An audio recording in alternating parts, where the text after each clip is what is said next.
أعوذ بالله السميع العليم من الشيطان الرجيم بسم الله الرحمن الرحيم الحمد لله رب العالمين وبه نستعين وصلى الله على محمد وعلى الطاهرين وعلى الله عليهم أجمعين من الآن إلى قيام يوم الدين آمين رب العالمين بسم الله الرحمن الرحيم اللهم كن لوليك الحجة ابن الحسن صلواتك عليه ورباه في هذه الساعة في كل ساعة وليا ونافلا قائدا وناصرا ودليلا وعينا حتى تسكن وعدك دوان وتمتعه فيها طويلا رحمتك يا رب العالمين وصلى الله على محمد وعلى.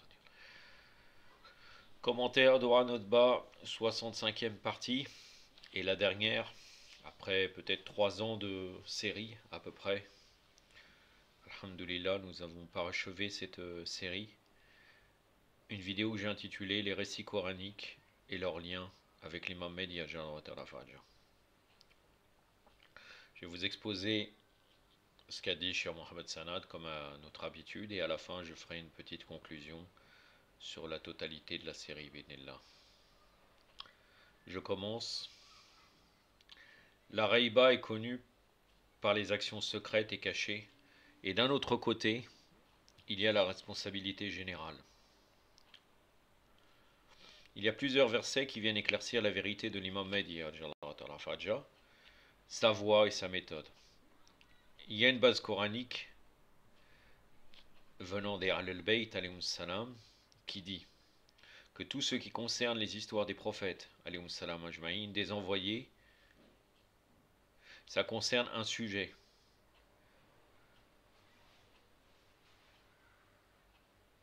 Et ce n'est pas ce sujet-là qui est uniquement le côté extérieur qui est visé. S'il y a plusieurs niveaux de compréhension de ces faits et ces histoires-là. C'est un chemin pour indiquer une chose plus importante que leur récit. Par exemple, dans Surat Yusuf, verset 111. Donc, Surat Yusuf, la Surat Yusuf, c'est la Alayhi wa afdala salat ala Muhammad wa ali Muhammad, c'est la Surat numéro 12 du Saint-Coran. Le verset 111.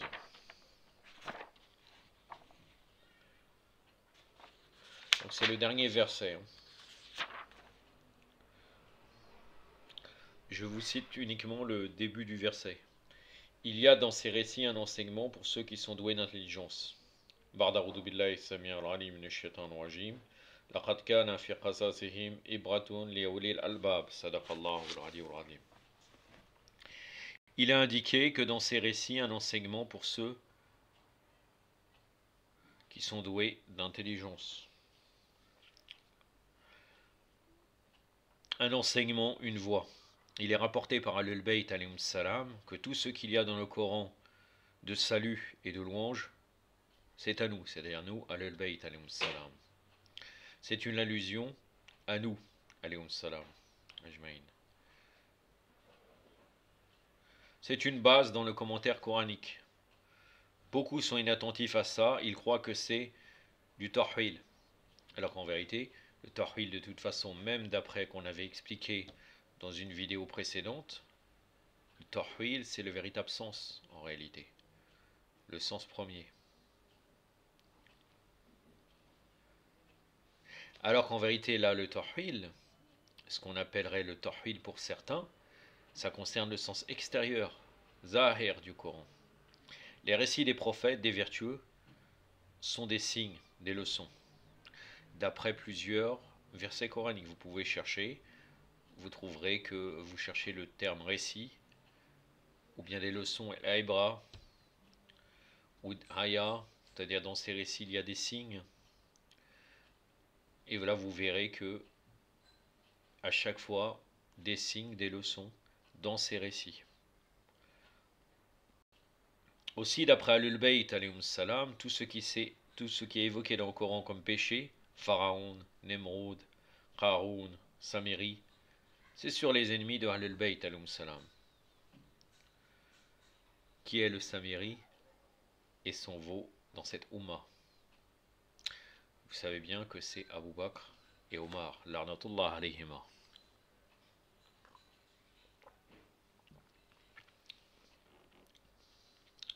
même chez les Mukhalifin, tout ce qui concerne les Bani Israël, entre autres Fakhreddin Razi dit cela, ça concerne cette Ummah. Cette Ummah, en parlant là d'une manière générale des musulmans, ce qu'on appelle Bisifat al-Am, ce qu'on se nomme musulmans actuellement. Même chez les Mukhalifin, tout ce qui est, oui, pardon, le récit d'une manière générale, et même dans les riwayas, les détails des récits. C'est-à-dire, c'est pas seulement le récit d'une manière générale, c'est-à-dire l'histoire de Moussa d'une manière générale, mais même les détails dans les versets coraniques sur ces récits-là, ça concerne les Ahlul Bayt ou les ennemis de Ahlul Bayt, alayhi salam.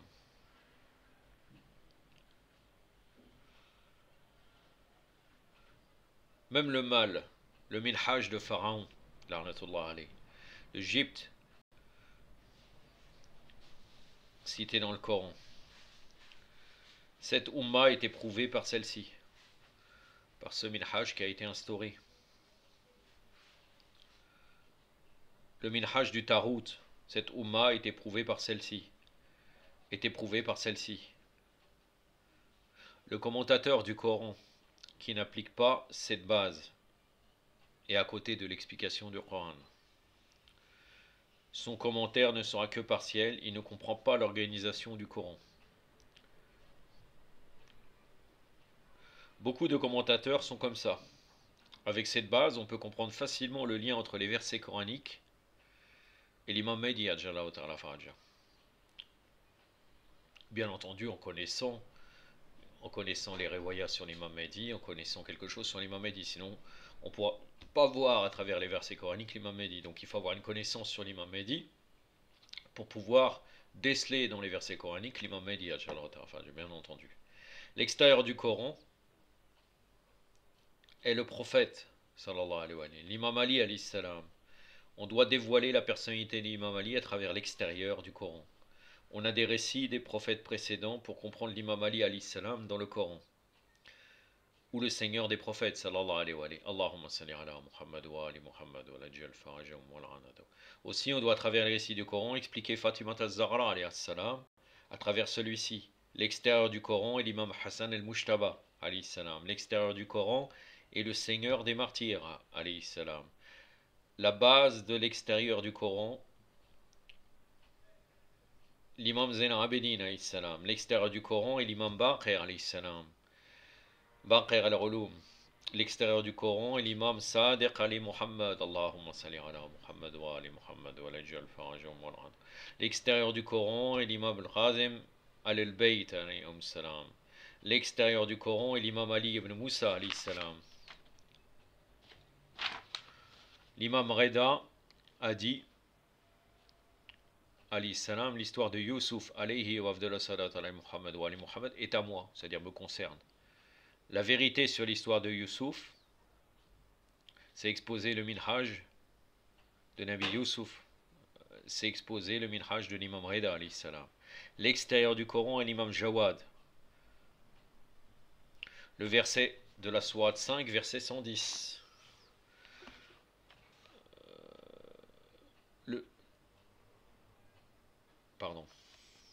Oui. Le verset 110 de la sourate numéro 5, sourate El-Maïda. Qu'est-ce qu'il est dit?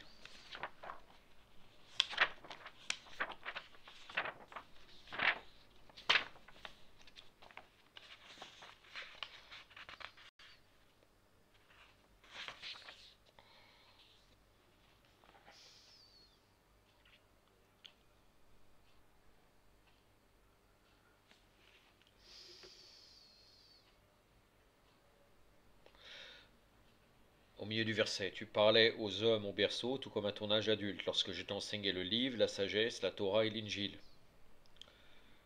Ça concerne l'imam Jawad, alayhi salam.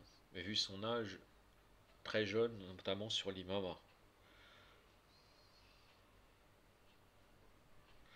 Je t'ai soutenu de l'Esprit Saint, tu parlais aux hommes au berceau, tout comme à ton âge adulte, lorsque je t'ai enseigné le livre, la sagesse, la Torah et l'Injil.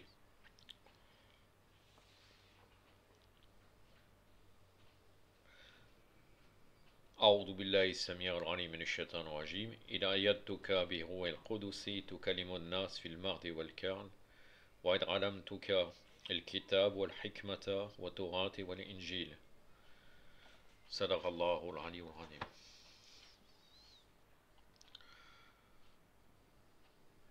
D'ailleurs, et ça c'est comme ça que Ahlul-Bayt alayhi salam a expliqué ce verset. On pourrait se dire, peut-être c'est loin, mais c'est pas tout ça, t'as fait ça. Mariam est un exemple, alayhi salam, pour la relier à Fatima az-Zahra alayhi salam.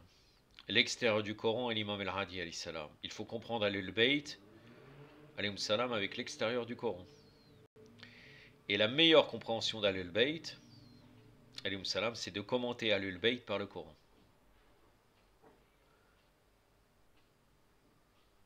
C'est-à-dire, Ahlul-Bayt commande le Coran, on peut commenter Ahlul-Bayt à travers le Coran. C'est une très bonne allusion de Shir Sanad. C'est comme ça la nature des deux poids, Saqalain. Commenter Ahlul-Bayt par le Coran. Et le Coran est commenté par Ahlul-Bayt. Les deux vont ensemble, ils ne se séparent pas, comme vous le savez très bien. Il n'y a pas plus grand que leur clairvoyance et leur minhaj. L'extérieur du Coran est l'imam al-Askari alayhi salam. L'extérieur du Coran est l'imam al-Mahdi al-Fajr. Ce qui est exposé dans le Coran est en vérité relié à Ahlul-Bayt alayhi salam, que ça soit dans l'extérieur ou dans les autres sens. Dans notre sujet relié à l'imam Mahdi al-Fajr, regardons la sourate al-Qasas, le sourate le récit, donc la sourate numéro 28 concernant la Reiba, le secret et le caché, le verset 15. C'est un verset qui a déjà été traité. Là, Shir Sanad va rajouter un tout petit peu, qui avait déjà été traité dans certains épisodes précédents, notamment dans un ou deux, quelque chose comme ça.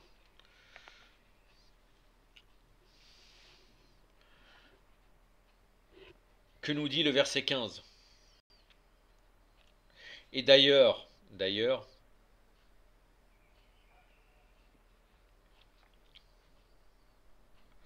jusqu'au verset 19. Je vais vous lire jusqu'au verset 19 et après je vous le lirai en français. Ba'da'udhu billahi samir al-ghanim min ash-shaytan rajim.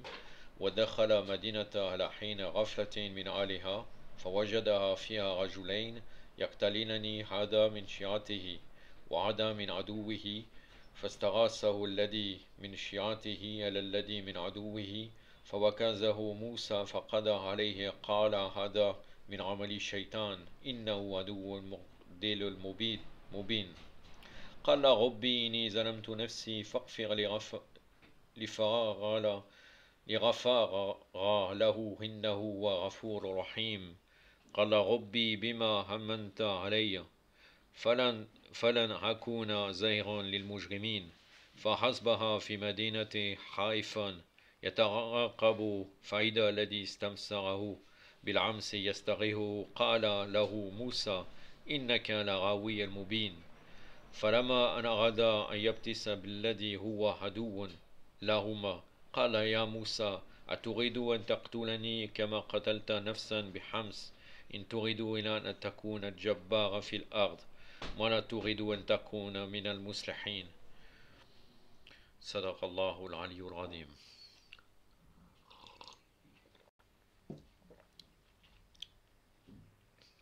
Donc, le verset 15 jusqu'au verset 19. Il entra dans la ville, à l'insu des habitants. Il vit deux hommes se battre. L'un était de ses partisans et l'autre de ses ennemis. Le partisan l'a appelé au secours contre l'ennemi. Moïse, Moussa, donna un coup de poing à celui-ci et l'acheva. Il dit, c'est là le travail du diable, en effet, le diable est un ennemi qui égare manifestement. Il dit, Seigneur, j'ai été injuste envers moi-même, pardonne-moi. Allah lui pardonna, c'est lui qui pardonne et miséricordieux. On reviendra sur cette notion très importante. Moïse dit, Seigneur, en vertu des bienfaits que tu m'as accordés, je ne secourrai pas les criminels. Le lendemain, il était affrayé aux aguets dans la ville, quand voilà celui qui lui avait demandé secours la veille l'appela à haute voix à son secours. Moïse lui dit, tu es franchement un dévoyé.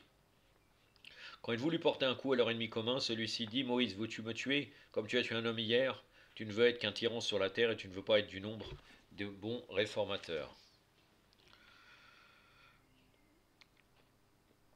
quand il rentra, au début du verset 15, quand il rentra dans la ville à l'insu de ses habitants, c'est-à-dire sans que personne ne sait que c'est lui. Donc comme l'imam Mehdi, occulté. Il vit deux hommes se battre. L'un était de ses partisans et l'autre de ses ennemis. Le partisan l'a appelé au secours contre l'ennemi, comme actuellement les croyants appellent l'imam al-Hujja. Moussa, alayhi wa salat ala Muhammad wa ali Muhammad, lui donna un coup de poing à cet ennemi et le tua. Moussa alayhi salam dit c'est là le travail du shaitan. Là, c'est pas son coup de poing qu'il a été le travail du shaitan. Moussa alayhi salam sait très bien qu'est-ce qu'il doit faire. C'est le conflit entre le partisan et l'ennemi. Ce conflit avant le dohor de Nabi Moussa alayhi salam, puisqu'il a sa mission mais d'une manière secrète, il n'a pas encore déclaré le conflit ouvert avec Pharaon. Les Juifs l'attendaient comme le dohor. Il l'attendait comme le dohor de l'imam Mehdi. Le sauveur, c'était Moussa alayhi wa Muhammad wa ali. Comme le dohor de l'imam Mehdi. Cela confirme que la croyance en la promesse du sauveur réformateur est une sunna divine chez les communautés précédentes. Ce n'est pas une chose nouvelle dans la sunna d'Allah. Il n'y a pas de changement. La tabdil et sunnatillah. Ça fait référence à un verset coranique. Dans la sunna d'Allah. Si vous croyez à la croyance du Coran, si vous ne croyez pas à la croyance du Coran, c'est autre chose.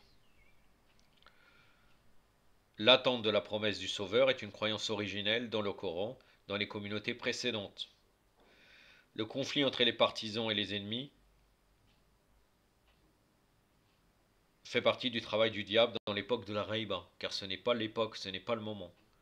On doit se renforcer d'une manière secrète. Bien sûr, on ne parle pas, quand on est agressé, quand on se défend, d'une agression. Par contre, si c'est le croyant qui a institué le conflit, c'est l'œuvre du diable. Là, on peut voir, vous pouvez réfléchir un petit peu, n'en déplaise à certains, sur l'origine de certains conflits, de certaines oppressions qu'ont subi certains Shiras, à travers le fait d'avoir précipité, de rentrer en conflit alors qu'on n'avait pas la force et qu'on n'était pas prêt. Et ce n'est pas le temps, ce n'est pas le moment.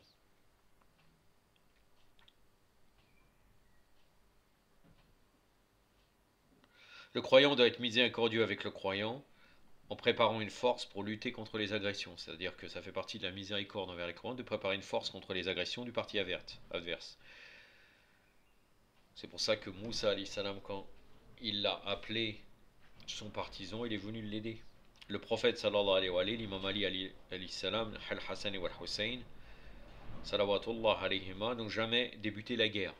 Ça, c'était une chose qu'on a déjà dit aussi dans les épisodes précédents. Le combat et la guerre ne réforment pas le monde, mais il le pourrit. Là, on parle dans le sens qu'on commence la guerre, on débute. Comme on l'a dit dans les leçons précédentes, pendant la Raïba, on doit construire la foi en secret, pas d'une manière déclarée. C'est-à-dire on parle à quelques partisans et on ne va pas déclarer au monde entier, à tout le monde, notre religion. C'est une responsabilité.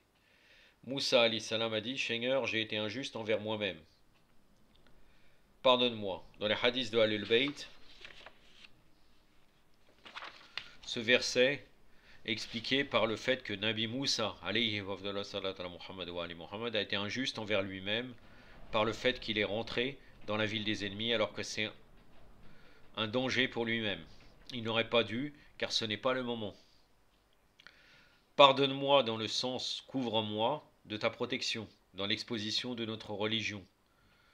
Il faut parler de celle-ci sans se cacher d'une manière courtoise et bonne, c'est-à-dire on parle de celle-ci sans se cacher, d'une manière courtoise et bonne exhortation. Par contre, dans la création d'une puissance, c'est nécessaire de ne pas parler. Moussa alayhi salam, je vais revenir sur ça, c'était pas le moment parce que c'était pas encore le moment où il devait déclarer sa mission d'une manière directe. Tout cela, bien entendu, ne touche pas son infaillibilité, sans aucun doute. Et vous savez très bien qu'il y a plusieurs degrés dans l'infaillibilité. L'infaillibilité, même des ulul azm, indépendamment du prophète Mohammed sallallahu alayhi wa sallam, n'est pas comme l'infaillibilité, d'une manière générale, des 13, c'est-à-dire Fatima al-Zahra et les 12 autres imams, et bien entendu du prophète Mohammed sallallahu alayhi wa sallam.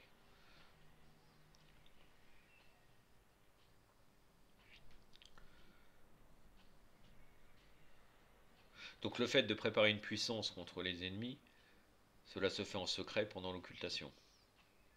Ce n'est pas que de la responsabilité du Seigneur des familles, le Seigneur des familles qui est l'imam infaillible.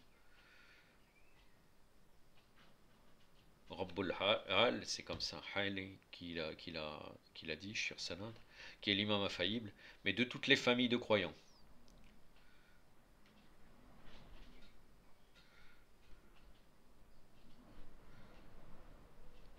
C'est une responsabilité générale de garder le secret. Un des plus grands péchés, c'est le fait aussi de dévoiler les faiblesses des croyants aux ennemis. En disant, oh, ceux-là, c'est rien du tout, regardez, vous vous trompez sur eux, etc. C'est un péché plus grand que de ne plus faire la salade, comme cité dans un hadith de Al-Bayt, alayhi salam. La salade, c'est une responsabilité individuelle. Le jeûne, c'est une responsabilité individuelle. Par contre, garantir la sécurité des croyants, c'est une responsabilité générale. Un des sens de la wilaya, là on parle de la wilaya de Bisifat al-Ram, pas seulement la wilaya de Al-Bayt, la wilaya entre les croyants, c'est la sécurité de la famille des croyants. La wilaya est plus importante que tous nos actes obligatoires. Les différents degrés de la wilaya. Wilayat al-Rasoul, wilayat Allah, wilayat al-Rasoul, wilayat al-Aimma, alayhi salam, wilayat al-Mu'minin. La wilaya est plus importante que tous nos actes obligatoires. S'enjoigner la vérité et s'enjoigner la patience entre les croyants fait partie de la wilaya. Watawasaw bil haqq, watawasaw bil sabr. Dans le verset dans Surat al-Asr.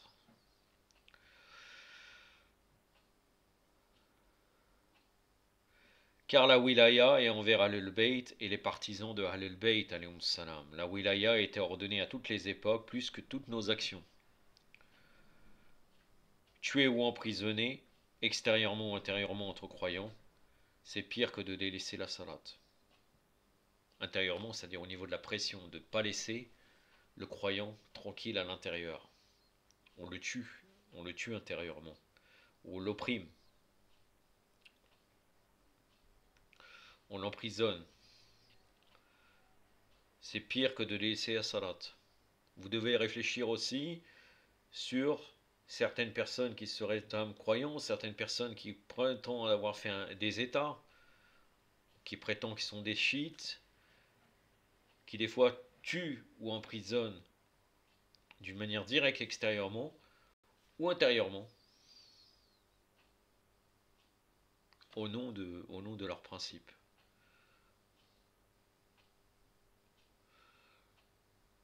Tuer ou emprisonner extérieurement ou intérieurement entre croyants, c'est pire que de délaisser la salat. Préserver la pudeur des croyants, c'est pas leur appareil sexuel. Appareil sexuel, c'est autre chose. La pudeur, ce n'est pas seulement les appareils sexuels qu'on doit couvrir. Un groupe de croyants ont des faiblesses, tu informes les ennemis. C'est ça, dévoiler la pudeur de ses faiblesses. Tu informes les ennemis de ses faiblesses. Cela, c'est pire que la médisance, car la médisance ne concerne qu'une seule personne. Alors que dire quand tu médites sur le corps des croyants? Quand vous voyez le verset coranique dans Surat al-Hujurat, le fait de médire, c'est comme si tu manges la chair de ton frère mort. Alors que dire si c'est un groupe de croyants? Si le fait de se moquer d'un croyant, c'est un grand péché, que dire de celui qui se moque des groupes des croyants? C'est une certaine manière de se moquer, de ne pas respecter les croyants. Toujours la responsabilité sociétale des croyances est toujours plus grande que la responsabilité individuelle. Dans la récompense, le châtiment, l'importance bien entendu, c'est important. Dans la justesse ou la perversité, la responsabilité individuelle. Si tu as de la piété, sois pieux envers la société des croyants avant d'être pieux individuellement. N'oublie pas, surtout n'oublie pas le côté sociétal de la société des croyants. avant ou avec. Tu dois avoir avec en même temps ta piété extérieurement individuelle avec la piété envers la société. Après, dans donc, le verset 17 du Saint-Coran, Moussa alayhi salam dit: Seigneur, en vertu des bienfaits que tu m'as accordés, je ne secourrai pas les criminels. Des bienfaits, les bienfaits, c'est la puissance. La puissance qu'il a d'une manière cachée, entre autres. Rester caché, c'est une puissance. Tu as accordé, je ne secourrai que tu m'as accordé, je ne secourrai pas les criminels. L'imam, par son occultation, ne renforce pas les criminels. Il renforce la famille des croyants. Allah n'a pas dit les mécréants, mais les criminels. Hein? Là, il dit el mujrimin. Il n'a pas dit le kafirin. Car le croyant peut faire partie aussi des criminels. Comme vous savez très bien, c'est-à-dire que on en avait déjà parlé, notamment quand on avait parlé sur le djihad. Toujours le critère, c'est ceux qui sont en paix et ceux qui sont hostiles. Inni silmun liman salamakum wa arbun liman arabakum. Pas la foi à la mécréance, comme déjà dit dans les leçons précédentes. Alhamdulillah rabbil alamin. Allahumma salli ala Muhammad wa ali Muhammad wa lajjal farajahum wa la'anadahum.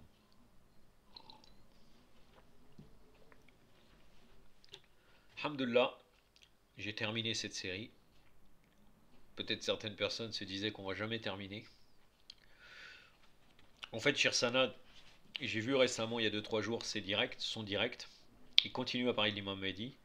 La playlist que j'avais pris les leçons est terminée.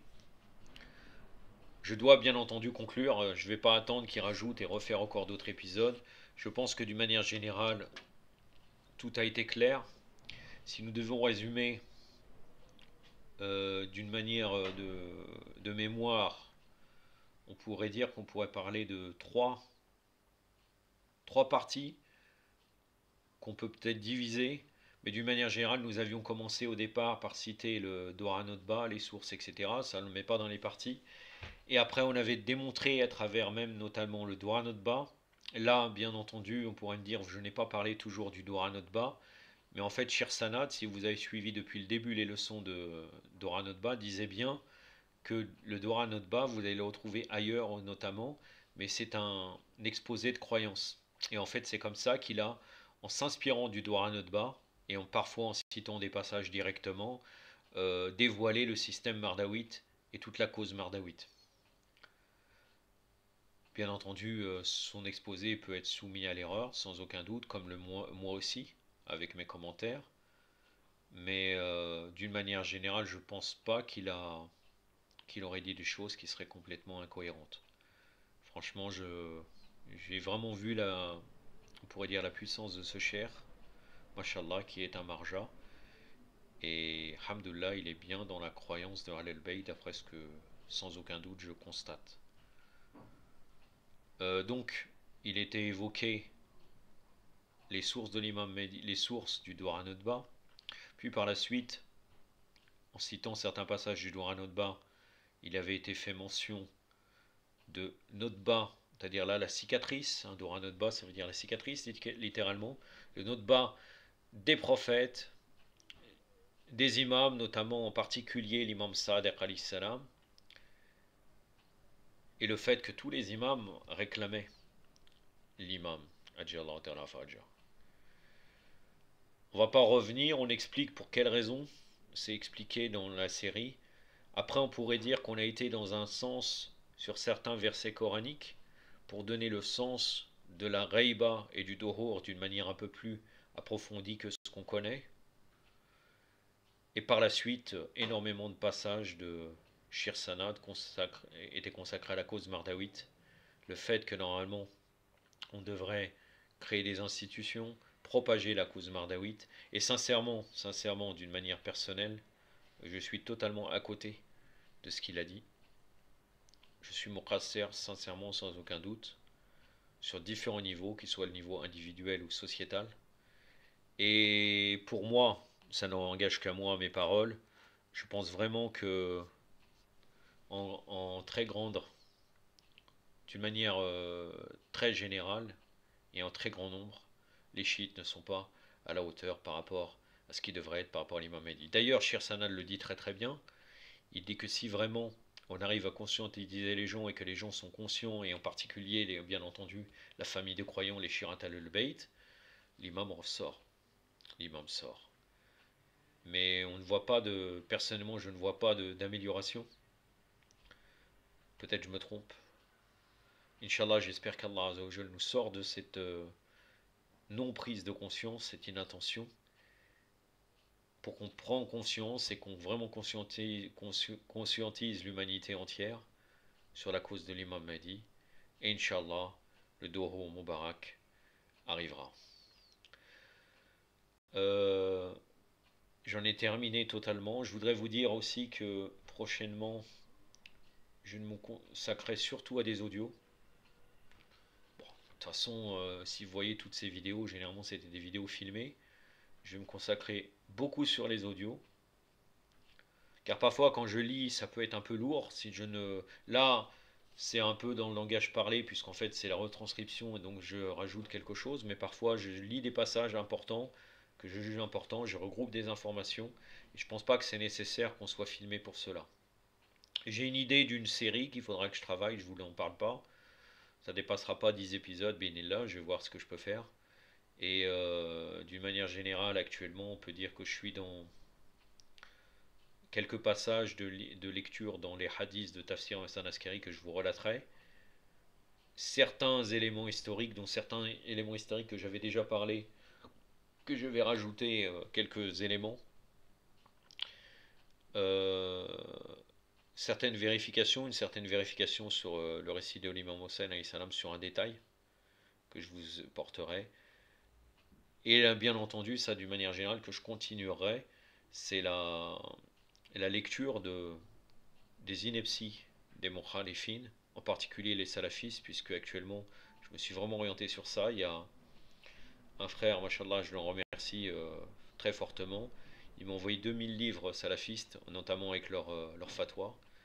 Et ça permet encore une fois d'exposer notre croyance, de voir un peu les différences et de relater leur ineptie totale.